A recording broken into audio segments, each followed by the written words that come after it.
BJP के जितने कार्यकर्ता हैं, नेता हैं, ये बिना नशे के रह ही नहीं सकते। ये सारे सस्ते और घटिया नशे वाले हैं। चाहे वो इनकी ट्विटर वाली जीवी हों, कंगना रनौत, वो भी पक्की नशेड़ी हैं। और एक ये नई अभिनेत्री नेत्री मिली हैं, शक्ल देखिए बड़ी खूबसूरत सी है इनकी। तो यानी कि ये खूबसूरती का पैक है, लेकिन अंदर से सारे के सारे नशेड़ी हैं, है ना। अर्नब गोस्वामी जो खुद कहता है स्टूडियो में बैठ के, मुझे नशा दो, मुझे नशा दो, मुझे नशा दो, मतलब खुद कह रहा है मुझे नशा दो, मैं बिना नशे के नहीं रह सकता। उस पर कोई कार्रवाई नहीं करी। और मैडम, पश्चिम बंगाल में चुनाव का दौर चल रहा है। ऐसे में एक बीजेपी की महिला नेता जो है वो 100 ग्राम कोकीन के साथ गिरफ्तार हुई है। किस तरह से देखती है इस पूरे मसले को? हाँ जी, मुझे मालूम है, उनका नाम है पामेला गोस्वामी। इससे इस बात का बिल्कुल खुला सबूत मिलता है कि बीजेपी के जितने कार्यकर्ता हैं, नेता हैं, ये बिना नशे के रह ही नहीं सकते। ये सारे सस्ते और घटिया नशे वाले हैं। चाहे वो इनकी ट्विटर वाली जीवी हों, कंगना रनौत, वो भी पक्की नशेड़ी हैं। और एक ये नई अभिनेत्री नेत्री मिली हैं, शक्ल देखिए बड़ी खूबसूरत सी है इनकी। तो यानी कि ये खूबसूरती का पैक है, लेकिन अंदर से सारे के सारे नशेड़ी हैं। तो अब आप इस बात से समझ जाइए कि बीजेपी की जो हवा बांधती है वो सिर्फ नशा है। ये नशे में भौकम भगार करते हैं, तो ये नशे वाले हैं। तो नशे से दुनिया नहीं जीती जाती। दुनिया जो जीती जाती है, जो जज्बे से जीती जाती है, जो किसानों से जीती जा रही है। रिया चक्रवर्ती का भी मामला आया था, आपने देखा होगा कि ड्रग्स को लेकर के पूरे बॉलीवुड के खिलाफ कैसे प्रोपेगेंडा मीडिया ट्रायल चलाया गया था। खासतौर पर अर्नब गोस्वामी ने जो है पूरा लीड किया था इसे। अब लेकिन इस मसले पर वो खामोश नजर आ रहे हैं। भी रिया चक्रवर्ती एक मासूम फाख्ता थी, जिसको ट्रैप करके उस पर शिकंजा कसा गया था, जाल डाल के। टोटल का टोटल जो उसका जो ठीकरा फोड़ा गया था, जो खुदकुशी करके मारा था वो सुशांत सिंह राजपूत, उस पे उसको फंसाया गया था, है ना। अर्नब गोस्वामी जो खुद कहता है स्टूडियो में बैठ के, मुझे नशा दो, मुझे नशा दो, मुझे नशा दो, मतलब खुद कह रहा है मुझे नशा दो, मैं बिना नशे के नहीं रह सकता। उस पर कोई कार्रवाई नहीं करी। और जिस नशे पर इन्होंने पूरा 90 दिन पॉलिटिक्स करी, खुद अर्नब गोस्वामी ने, बंदर गोस्वामी ने, वो उसके बाद उसने नहीं बताया कि असल मुद्दा बताया ही नहीं कि सुशांत सिंह राजपूत मरा कैसे था। भाई सबको पता चल गया वो कैसे मरा था, ओवरडोज से मरा था, खुदकुशी करके मरा था।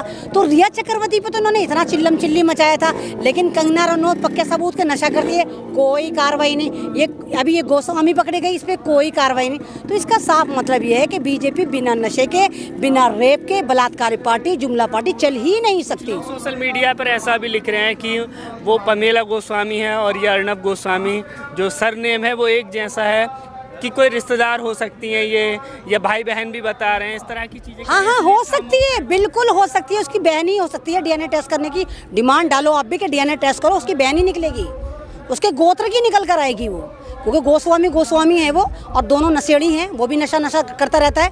तो ये बात है भाई, बीजेपी वाले जो हैं अपने कार्यकर्ताओं पे कोई कार्रवाई नहीं करेंगे।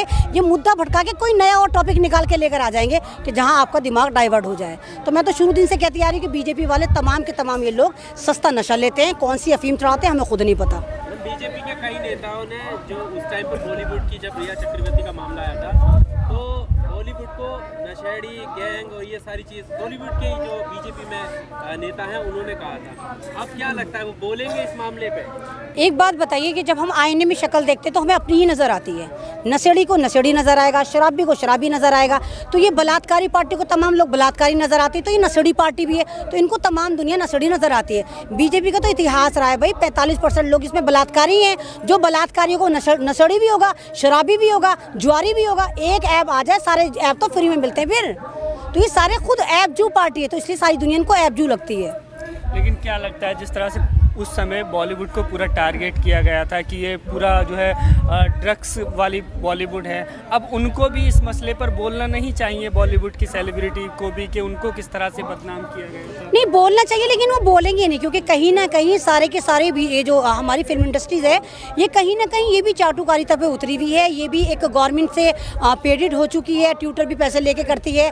चाहे भी आप शाहरुख खान, सलमान खान, इनको देखे कि इन्होंने भी करा है, उस पर करा, अमेरिका पे करा है, रिहाना पे। तो ये लोग नहीं बोलेंगे, तो बेइज्जत होने के लिए पैसे लेते हैं। तो इनका ज़मीर तो है नहीं, तो टके टके पे नाचने वाले लोग हैं। चाहे आमिर हो चाहे शाहरुख खान हो, ये कोई ज़मीनी इंसान थोड़ी है, ये कोई सच्चे भारतीय थोड़ी है, ये तो किराए के नागरिक हैं भारत में, जो भारत में रहते भी नहीं है। तो ये नहीं बोलेंगे क्योंकि इनको तो उस बात के लिए पैसा पहुंच चुका है कि तुम चुप रहना, हम तुम्हें जलील करेंगे। और ये वही फिल्म इंडस्ट्री है जिसको कंगना रनौत ने जिहादी बोला था कि जिहादी है, ये मुल्लाओं का कब्जा हो गया। कंगना रनौत ने नहीं बोला था जब इसने इसका छज्जा गिराया था। तो फिल्म इंडस्ट्री को तो पैसा ही इस बात का दिया जाता है कि हम तुम्हें जलील करेंगे, कोई भी बात हो हमें तुम्हें टैग करेंगे, लेकिन तुम जितने घटिया उससे ज़्यादा घटिया होने का सबूत देना, बिल्कुल चुप रहना। बात करें पश्चिम बंगाल के चुनाव की तो अमित शाह जी कह रहे हैं कि भारत बहुत आगे गया, भारत का बहुत विकास हुआ, अब बंगाल की बारी है। जी, भारत का विकास कैसे हुआ? पहले तो राजधानी में विकास देख लें, आप पीछे दिखाएं कितना विकास चल रहा है। लगातार 3 महीने से यहाँ पर विकास चल रहा है ना। किसान सड़कों पर पड़ा, बहुत ज़बरदस्त विकास कर रहा है। ये बीजेपी वाले और ये हमारे जो प्रधानमंत्री हैं, ये झूठ का जनरेटर हैं, जो सिर्फ झूठ का धुआं छोड़ते रहते हैं, काला धुआं हर तरफ बादल फैलाते रहते हैं। ये सच्चे कितने हैं किसी को नहीं पता, सिर्फ ये ट्विटर जीवी हैं। इनका सारा विकास ट्विटर पर नजर आता है। और सन 2014 से पूरा भारत की पब्लिक परेशान है कि वो विकास नामी चीज़ पैदा क्यों नहीं होती। 6 साल में 9 महीने तो बच्चा भी पैदा हो जाता है, लेकिन 6 साल में विकास पैदा नहीं हुआ। हाँ, विकास पैदा हुआ था तो विकास दुबे पैदा हुआ था। कैसा हुआ था पूरी दुनिया ने देखा था। जो यूपी में पैदा हुआ था वो विकास ऐसा हुआ था, विकास दुबे के, जिसने पुलिस का ही एनकाउंटर कर दिया था। तो बीजेपी के तो विकास दुबे पैदा होंगे जो आतंकवादी होंगे, और कोई विकास नहीं होगा। अमित शाह जब ये कहते हैं तो एक बात समझ में नहीं आती है कि वो भारत को आगे बढ़ने की बात कहते हैं कि भारत का विकास हो गया, तो पश्चिम बंगाल कैसे पीछे रह जाएगा? वो भी तो भारत का ही हिस्सा है ना। तो ये कहते हुए सोचते थोड़े ही हैं, जब ये बोलते हैं तो इनको पता थोड़ी होता है। इनको ये थोड़ी पता है कि भारत में बुद्धिजीवी भी रहते हैं जो आपकी बातों को पकड़ेंगे।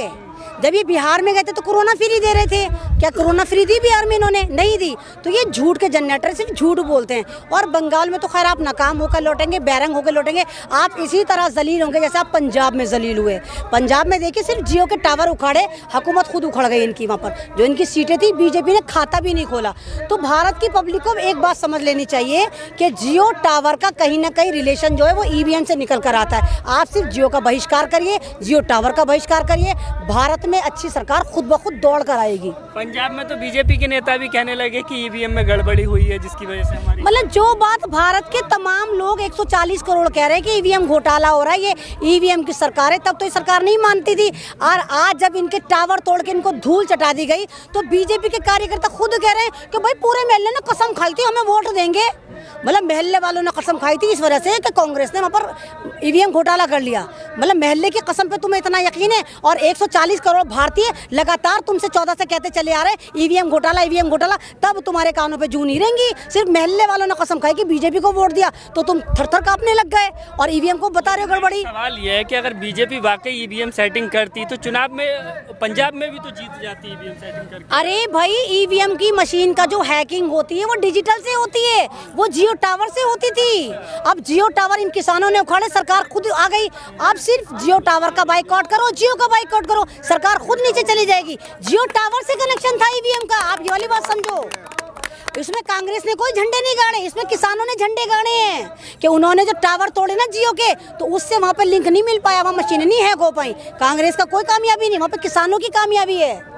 तो ये जो किसानों के आंदोलन का ये जो असर रहा पंजाब में, ऐसा ही पश्चिम बंगाल में भी रहने वाला? बिल्कुल ऐसा ही रहेगा। वहाँ पे कौन सी बीजेपी का वहाँ पे कोई वहाँ पे बोलबाला है? वहाँ तो खुद बीजेपी का कहीं से कहीं तक है नहीं, वहाँ तो ममता बनर्जी है।